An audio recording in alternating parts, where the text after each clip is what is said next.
स्वामी सेवेकरांना श्री स्वामी समर्थ. तर तुमचं प्रिय या चॅनलमध्ये अगदी मनापासून स्वागत आहे. आपल्या स्वामी महाराजांची, आपल्या दत्त महाराजांची दत्त जयंती 4 डिसेंबरला आहे. दत्त जयंतीच्या आधी आपण स्वामी भक्तांनी आपल्या घरामध्ये 21 दिवसांच्या सेवा केल्या, 11 दिवसांच्या सेवा केल्या, 1 दिवसाचं स्वामी चरित्राचं पारायण केलं, 21 दिवसांच्या सेवा केल्या, ज्यांना ज्या सेवा शक्य होतील त्या सेवा केल्या. आणि महत्त्वाचं म्हणजे जे पण स्वामी भक्त दत्त जयंतीनिमित्त श्री गुरुचरित्र ह्या पारायणच्या सप्ताहाला बसलेले आहेत किंवा घरामध्ये करतात, त्या महिलांच्या, त्या व्यक्तींच्या इच्छा स्वामी महाराज दत्त महाराज नक्कीच पूर्ण करतील आणि तुमच्याकडनं हे 7 दिवसाचं व्यवस्थित पारायण नक्कीच करून घेतील. जे पण स्वामी भक्त बघा अगदी आतुरतेनं दत्त जयंतीची वाट बघतात, कारण दत्त जयंतीसारखा सोहळा प्रत्येक स्वामी भक्ताच्या आयुष्यात खूप महत्त्वाचा असतो. कारण आपल्या दत्ताचे म्हणजे आपल्या दत्त महाराजांचेच अवतार आपले स्वामी महाराज आहेत. यासाठी आपल्या दत्त महाराजांचा आवडीचा नैवेद्य कोणता आहे की ज्या दिवशी दत्त जयंतीनिमित्त आपल्या घरामध्ये आपल्याला बनवायचं आहे आणि दत्त महाराजांना दाखवायचं आहे. तर आजच्या व्हिडिओमध्ये मी तुम्हाला हेच सांगणार आहे की दत्त जयंतीनिमित्त आपल्या घरामध्ये आपल्याला कोणते पदार्थ बनवायचे की जे पदार्थ अतिशय प्रिय आहेत दत्त महाराजांना, म्हणजेच आपल्या स्वामी महाराजांना. आणि ह्या पदार्थांपैकी एक पदार्थ जरी तुम्ही नैवेद्यामध्ये घेतला तरी सुद्धा चालू शकतो. तर चला तर आपण व्हिडिओला आता सुरू करूया. तुम्ही हा व्हिडिओ कुठेही स्किप न करता व्हिडिओ शेवटपर्यंत बघा. तुम्ही जर माझ्या चॅनलवर नवीन असाल तर चॅनलला लाईक करा, शेअर करा, नक्की सबस्क्राईब करा. दत्त जयंतीनिमित्त आपण आधी ज्या सेवा घरामध्ये करत असतो त्यावेळेला दत्ततत्व हे खूप जास्त प्रमाणात जागृत असतं. पृथ्वी तलावर दत्ततत्व हे खूप जास्त प्रमाणात असतं आणि ज्या घरामध्ये जी पण व्यक्ती स्वामींच्या किंवा दत्त महाराजांच्या मार्गातील सेवा उपासना करत असते, स्वामी महाराजांचा जप करत असते, नामस्मरण करत असते, पोथीवाचन करत असते, त्या घरामध्ये दत्ततत्व हे खूप जास्त प्रमाणात आकर्षलं जातं. त्या घरामध्ये साक्षात सूक्ष्म स्वरूपात का होईना पण आपले दत्त महाराज, आपले स्वामी महाराज प्रत्यक्ष अवतरलेले असतात.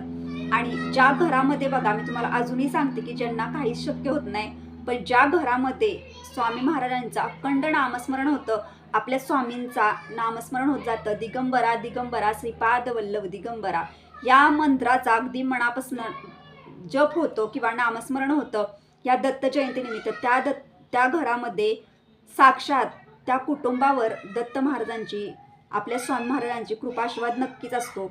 आणि दत्त जयंती आता जवळ आलेली आहे आणि आता 2-3च दिवस राहिले आहेत बघा दत्त जयंतीला.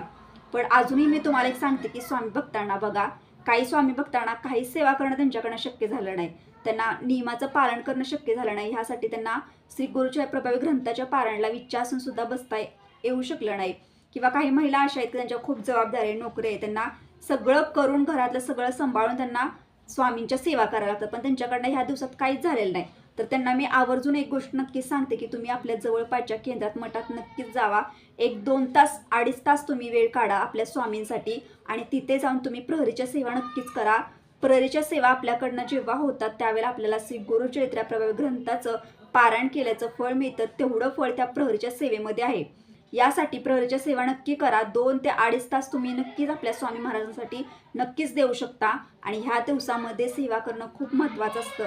जेवढ्या सेवा तुम्ही करणार तेवढ्या सेवा आपल्या दत्त महाराजांपर्यंत, आपल्या स्वामी महाराजांपर्यंत नक्कीच पोचतात. तुम्ही अनुभव नक्कीच घेऊन बघा.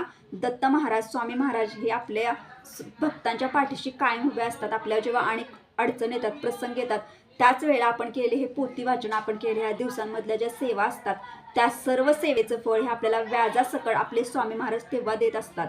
त्यासाठी मी तुम्हाला अजूनही सांगते की तुम्हाला नाही काही शक्य झालेलं, तुम्हाला नाही पोथी वाचन करणं शक्य झालं, तुम्हाला सारामृत पठण करणं नाही शक्य झालं, मी समजू शकते. कारण महिलांचे खूप प्रॉब्लेम असतात, त्यांना घरातल्या जबाबदाऱ्या असतात. बाहेर जॉब करणाऱ्या महिला जर असतील तर त्यांना घरातलं बघून, बाहेर सर्वांचं बघून, घरातल्या थोरा मोठ्यांचं सर्व बघून, हे सर्व बघून त्यांना सेवा करायला असतात. पण मी त्यांना एवढे नक्कीच सांगेन की तुम्ही 1-1.5 ते 2.5 तास नक्कीच वेळ काढा.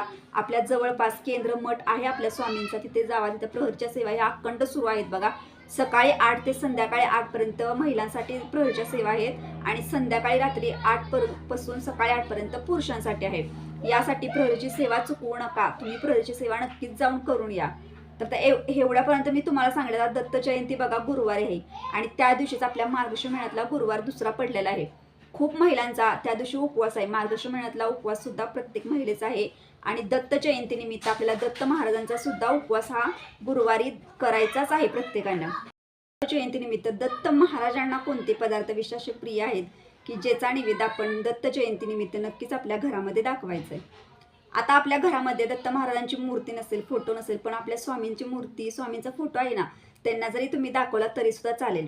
आता दत्त जयंतीनिमित्त आपल्या अगदी सोप्या पद्धतीनं घरी सेवा कशी करायची, पूजा कशी करायची याविषयी तर मी नेक्स्ट व्हिडिओ बनवणारच आहे. पण आजच्या व्हिडिओमध्ये मी तुम्हाला एवढंच सांगणार आहे की त्या दिवशी दत्त जयंतीनिमित्त दत्त महाराजांना त्यांच्या आवडीचे कोणते पदार्थ आपण अर्पण करायचे आहेत ते त्यांना विशेष प्रिय आहेत. निमित्त आपल्या दत्त महाराजांना विशेष काहीतरी द्यावं, आपल्या स्वामी महाराजांना विशेष काहीतरी द्यावं, यासाठी त्यांच्या आवडीचा एखादा पदार्थ त्यांना नक्कीच अर्पण करा. आणि जेव्हा आपण त्यांना अर्पण करतो त्यावेळेला त्यांना पण चांगलं वाटतं आणि आपल्याला सुद्धा चांगलं वाटतं. जेव्हा आपल्या सुद्धा आवडीचे काही वस्तू आपल्याला मिळतात बघा, त्यावेळेला आपल्याला पण किती छान वाटतं ना. तसंच आहे, देवाला सुद्धा त्यांच्या आवडीच्या वस्तू नक्कीच अर्पण करत जावा आणि नक्कीच ते तुमच्यावर प्रसन्न होतील, त्यांचा कृपाशीर्वाद आपल्यावर राहील. तर बघा त्यांना काय आवडीचा पदार्थ आहे, तर बघा दत्त जयंती आता 4 डिसेंबरला आहे. दिवसभर आपला उपवास असणार, त्यामुळे त्या दिवशी तुम्ही एखादं फळ सकाळी दाखवू शकता. आता संध्याकाळच्या नैवेद्यामध्ये दत्त महाराजांना मी जो नैवेद्य सांगणार आहे त्यातला एक पदार्थ तरी तुम्ही नक्कीच नैवेद्यामध्ये अर्पण करा. आता दत्त महाराजांना कोणते पदार्थ आवडतात, तर बघा सर्वात जास्त विशेष जर दत्त महाराजांना आवडत असेल तर ती आहे गव्हाचा शिरा. आता गव्हाचा शिरा हा आपण अगदी सोप्या पद्धतीनं तुम्ही तुपामध्ये सुद्धा बनवू शकता. गव्हाचा शिरा तुम्ही बनवू शकता. त्यानंतर तुम्ही तांदळाची खीर सुद्धा दत्त महाराजांना विशेष प्रिय आहे. त्यानंतर त्यांना राजगिऱ्याची भाजी सुद्धा खूप आवडते. तशाच पद्धतीने त्यांना प्रिय आहे. तुम्ही पुरणपोळीचं सुद्धा जेवण त्या दिवशी घरामध्ये संध्याकाळी बनवू शकता. आपल्या स्वामींना सुद्धा पुरणपोळी खूप अशी प्रिय आहे. त्याच पद्धतीने बघा, जेव्हा आपण भाजी, चपाती, आमटी, वरण, भात हे पदार्थ घेतो त्यामध्ये जरी तुम्ही कांदा भजी घेतले आणि त्याचा नैवेद्य दाखवला तरी सुद्धा चालू शकतो. त्यानंतर दत्त महाराजांना दूध भात सुद्धा विशेष प्रिय आहे. त्यासाठी दूध भात याचा नैवेद्य सुद्धा तुम्ही त्यांना त्या दिवशी दाखवू शकता. तर आता हे पदार्थ जे मी तुम्हाला सांगितले, तर ह्या पदार्थाचा पैकी तुम्ही एक पदार्थ तरी दत्त जयंतीनिमित्त नक्कीच दत्त महाराजांना अर्पण करू शकता. तर आजच्या व्हिडिओमध्ये मी तुम्हाला दत्त जयंतीनिमित्त कोणते पदार्थ आहेत की जे यातला एक जरी पदार्थ आपण दत्त महाराजांना अर्पण केला तरी सुद्धा त्यांचा कृपा आशीर्वाद कायम तुमच्यावर राहील. तर अशा पद्धतीने तुम्हाला आजच्या व्हिडिओमध्ये दत्त महाराजांच्या आवडीचे पदार्थ मी सांगितले. यातल्या एका पदार्थ आपल्या सर्व पदार्थामध्ये नक्कीच ह्या एका पदार्थाचा समावेश करा आणि त्यांना नैवेद्य दाखवा.